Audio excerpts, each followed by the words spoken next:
Bab 4. Batalnya perkawinan. Pasal 22.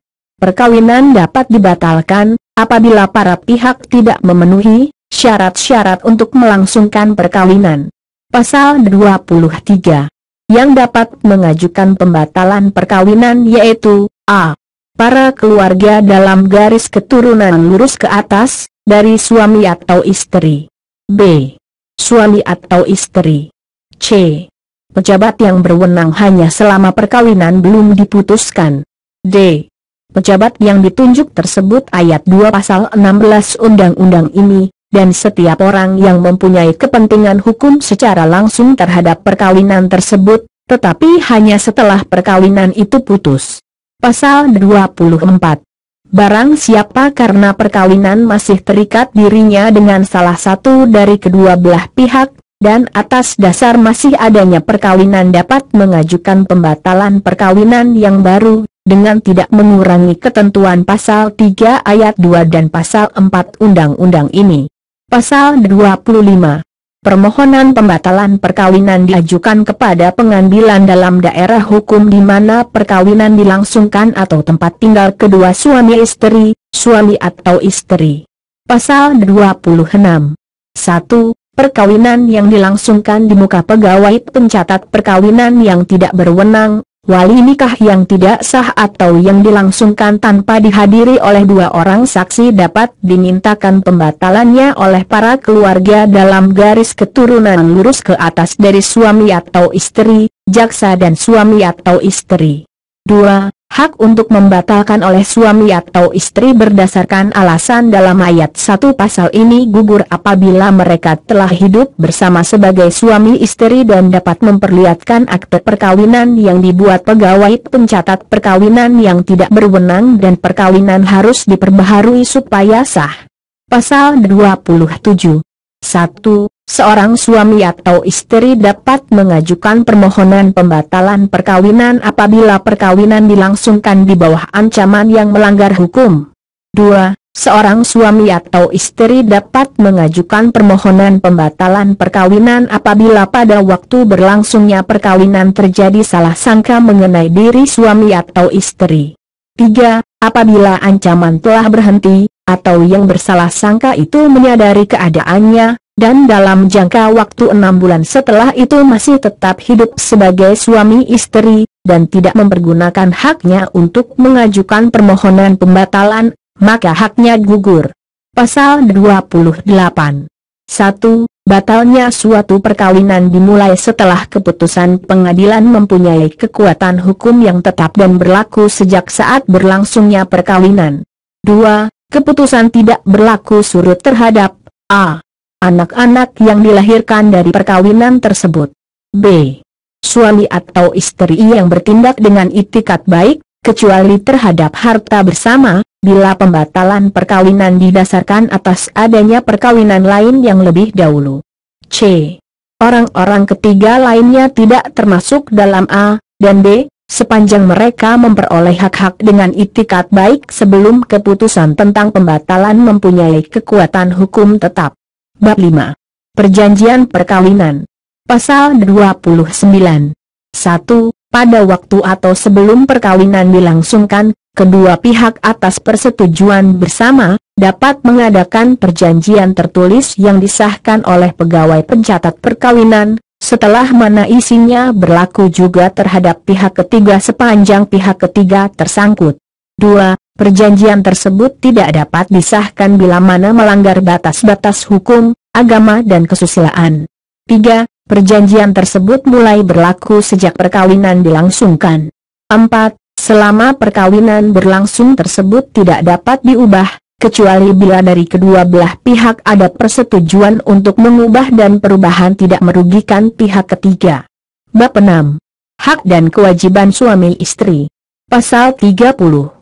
Suami istri memikul kewajiban yang luhur untuk menegakkan rumah tangga yang menjadi sendi dasar dari susunan masyarakat.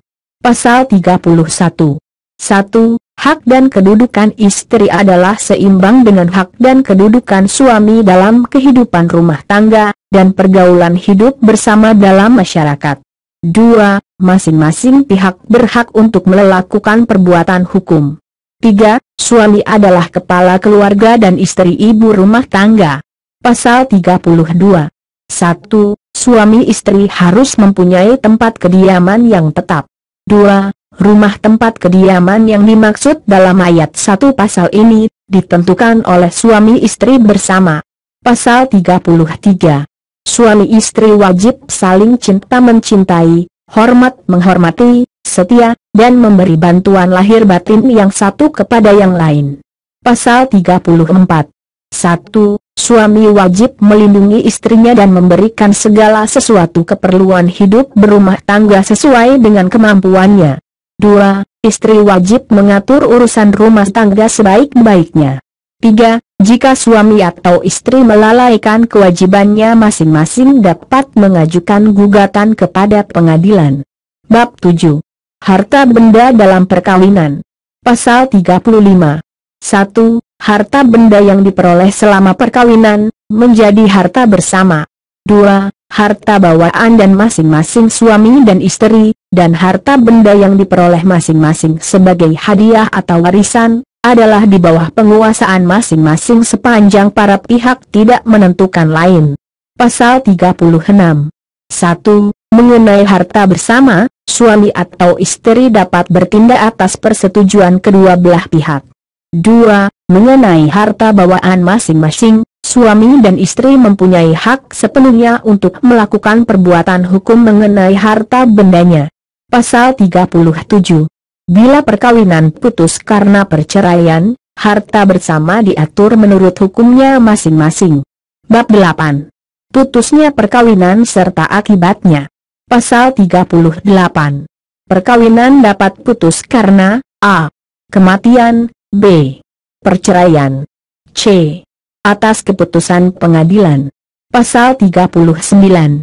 1. Perceraian hanya dapat dilakukan di depan sidang pengadilan setelah pengadilan yang bersangkutan berusaha dan tidak berhenti mendamaikan kedua belah pihak.